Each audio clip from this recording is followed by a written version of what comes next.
വണക്കം, വന്ദനം, നമസ്കാരം. Good morning to you all. സ്വാഗതം ചെയ്യുകയാണ് ട്രേഡർ ഓപ്ഷൻ ട്രേഡറിലേക്ക്. ഞാൻ നിങ്ങളുടെ സ്വന്തം കുരിശി. ഞാനൊരു സെബി രജിസ്റ്റർ അഡ്വൈസർ അല്ല.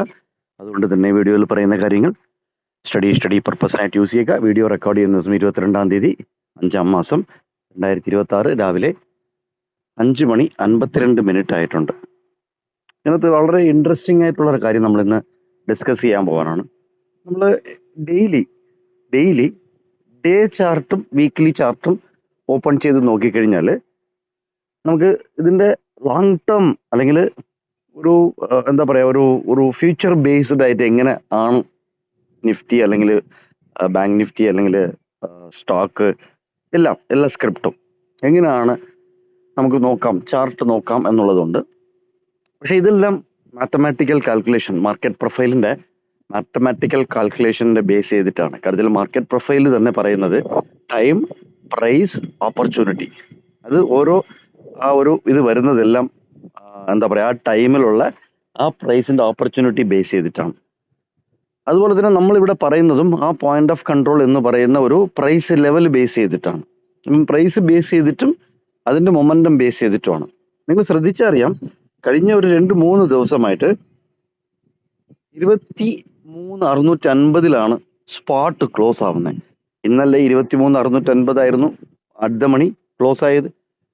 മെനിഞ്ഞാന്ന് 23,650 ആയിരുന്നു അറ്റ് ദ മണി ക്ലോസ് ആയത്. ഇതിപ്പം ഡേ ചാർട്ടിലോട്ട് മൂവ് ചെയ്തിട്ടുണ്ട്. ഓക്കെ, ഡേ ചാർട്ടിലോട്ട് മൂവ് ചെയ്തിട്ടുണ്ട്. ഇത് കണ്ടാൽ ഈ ക്യാൻഡലിന് അകത്താണ് വീണ്ടും വരുന്നത്. 11 മെയ് 2026 ഒരു ഡേ ക്യാൻഡലുണ്ട്. അതിൻ്റെ അകത്താണ്.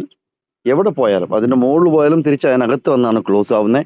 അതിൻ്റെ താഴെ വന്നാലും, അതിൻ്റെ ബോട്ടം, അതിൻ്റെ ലോയിൽ വന്നാലും തിരിച്ച് അതിനകത്തോട്ട് റിവേഴ്സലായി ക്ലോസ് ആവുന്ന ഒരു സംഭവമാണ് ഇവിടെ കാണുന്നത്. ഇത് നമുക്ക് കാണാനായിട്ട് NR7 പോലെയൊക്കെ ഫീൽ ആവുന്നുണ്ട്. കാണാനായിട്ട് ഒരു NR7 പോലെയൊക്കെ ഫീൽ ആകുന്നുണ്ട് എന്നുണ്ടെങ്കിലും അത് എന്താണെന്നുള്ളത് നമുക്ക് ഇനി നോക്കി കാണേണ്ടതായിട്ടുണ്ട്. ഇങ്ങനെ പറ്റുന്ന ദിവസങ്ങളിൽ നമുക്ക് വീക്ക്ലി ചാർട്ടിലോട്ടും, ഇപ്പോൾ ഡേ ചാർട്ടിൽ നോക്കുമ്പോൾ വീക്ക്ലി ചാർട്ടിൽ ബുള്ളിഷാണ്, ഫുൾ ബുള്ളിഷാണ്. വീക്ക്ലി ചാർട്ടിൽ ബുള്ളിഷാണ്. ഡേ ചാർട്ടിൽ ഒരു ലെവലിനകത്ത് ഒരു മദർ ക്യാൻഡലിൻ്റെ അകത്ത് തന്നെ വീണ്ടും വന്ന് ക്ലോസ് ആകണം. മുകളിൽ പോയാലും താഴെ വരുന്നു, താഴെ പോയാലും അതിനകത്ത് തന്നെ ഇൻസൈഡ് ക്ലോസിംഗ് ആണ് നടക്കുന്നത്. നമുക്ക് 15 മിനിറ്റിൻ്റെ ക്യാൻഡിൽ സ്റ്റിക്ക് ആണല്ലോ എപ്പോഴും നോക്കുന്നത്. ഇത് നിങ്ങൾ നിഫ്റ്റി ഫ്യൂച്ചറിൻ്റെ 15 മിനിറ്റ് ക്യാൻഡിൽ സ്റ്റിക്കിൻ്റെ ആണ്, നിഫ്റ്റി ഫ്യൂച്ചറിൻ്റെ. അപ്പോൾ ഇതൊക്കെ നോക്കുമ്പോഴത്തേക്ക് ഇതിനകത്ത് വേറൊരു ഇതുണ്ട്, അപ്ത്രസ്റ്റ് എന്ന് പറഞ്ഞൊരു സംഭവം. ഇതൊക്കെ വോളിയം ബേസ് ചെയ്തിട്ടുള്ള ഒരു കാൽക്കുലേഷൻ ആണ്. Volume divergence up, volume divergence down, stopping volume, അങ്ങനത്തെയും കുറേ മെത്തഡോളജി ഉണ്ട്. സോ എല്ലാം കൂടെ കൺഫ്യൂഷൻ ആക്കണ്ട. നമ്മൾ ഇതെല്ലാം കൺഫ്യൂഷൻ ആക്കാതെ വളരെ സിംപ്ലിഫൈ ചെയ്തിട്ടുള്ള ഒരു സ്ട്രാറ്റജിയാണ് നോക്കുന്നത്. കാര്യത്തിൽ ഇന്നലെ നിങ്ങൾ ശ്രദ്ധിച്ചറിയാം, ഓപ്പൺ ആയത് 23,800 സ്പോട്ട് ഓപ്പൺ ആയത് 23,800. അതിൻ്റെ PE 200. ഇന്നലെ നമ്മൾ പറഞ്ഞത് എത്രയാണ്? 204 നമ്മുടെ പോയിന്റ് ഓഫ് കൺട്രോൾ ഇന്നലെ പറഞ്ഞത് 204. അതിന്റെ മുകളിൽ ഒരു 11:30-12 മണിക്ക് ശേഷം സസ്റ്റെയിൻ ആയപ്പോൾ ഒരു വൺ സൈഡ് മൂവ് തന്നത് നിങ്ങൾ കണ്ടു കാണും. വേണമെങ്കിൽ നിങ്ങൾക്ക് പോയി നോക്കാം. അതേപോലെ 23,800 CE ഒരിക്കലും മുകളിലോട്ട് പോയിട്ടില്ല, 204 മുകളിൽ.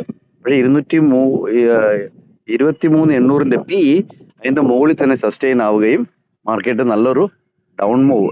പക്ഷെ ഫ്ലാറ്റ് എന്നാണ് ആൾക്കാർ പറയുന്നത്. പക്ഷെ ആ ഫ്ലാറ്റിലും ആ പറയുന്ന ഇതുകൂടെ നമുക്ക് ഒരേ ഒരു സെക്കൻഡ് നോക്കിക്കളയാം, നിങ്ങൾക്ക് പെട്ടെന്ന് മനസ്സിലാകാനായിട്ട്. ഇന്നലത്തെ ഡേ ഓപ്പൺ 23,800 ആയിരുന്നു.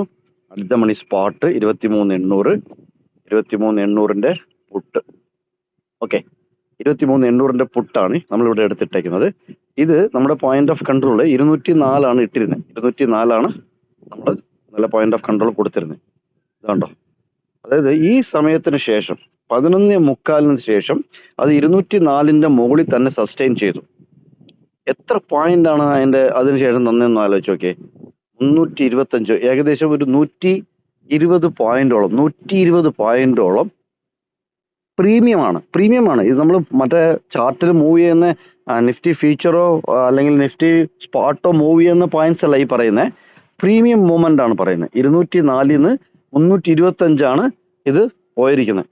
സോ ഇത് നിങ്ങൾ റെഗുലറായിട്ട് വാച്ച് ചെയ്ത് നമ്മുടെ പോയിന്റ് ഓഫ് കൺട്രോൾ സ്ട്രാറ്റജി സിമ്പിളായിട്ട് ഫോളോ ചെയ്താൽ തന്നെ നിങ്ങൾക്ക് ഈസി ആയിട്ട് ഒരു ദിവസം മിനിമം ഗ്യാരണ്ടി ഒരു 50 പോയിന്റ് ഇതിന് എടുക്കാം. പക്ഷെ അതിന് കുറെ വാച്ച് ചെയ്ത് കുറെ നിങ്ങൾ സ്ട്രാറ്റജിയും ബിൽഡപ്പും കാര്യങ്ങളൊക്കെ എടുക്കണം. ഇത് ഇന്നത്തെ ചാർട്ടാണ്, കൂടുതൽ സമയം കളയുന്നില്ല. ഇത് ഇന്നത്തെ ചാർട്ടാണ്. 172 ഇന്നത്തെ പോയിന്റ് ഓഫ് കൺട്രോൾ. എത്രയാണ്? 172 ഇന്നത്തെ പോയിന്റ് ഓഫ് കൺട്രോൾ. വീണ്ടും ഒരു വീഡിയോയിൽ കണ്ടുമുട്ടാം. കണ്ടതിൽ നന്ദി, നമസ്കാരം. Thank you very much.